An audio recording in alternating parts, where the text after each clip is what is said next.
مساء الفل. البدايات حلوة والمكسب حلو. البدايات مهمة. الأداء وحش مش مهم. كسبت بالعافية في آخر الوقت خالص بضربة جزاء مش مهم، كان ممكن تضيع لولا انت عندك لعيب كبير هو اللي بيخلص، فدي الميزة عندك. الأداء وحش أو كلام عن الأداء، كلام عن اللعيبة، أي حاجة.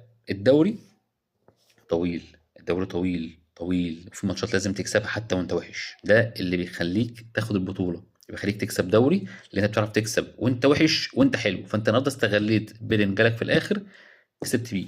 هو ده اللي بيخلي الفرق تلم نقط. الموسم ده السنة دي اعتقد هيبقى موسم مميز عندنا في الزمالك. ما مش بتكلم مميز ان احنا ناخد دوري او هنعمل حاجة، لا، مميز في شكل الفرقة وفي اداء الفرقة. ليه؟ لان انت بقالك 3 4 سنين بتعتمد على لعيب واحد بس اللي هو زيزو. زيزو حلو الزمالك حلو، زيزو وحش الزمالك وحش. فانت تخيل انت بقالك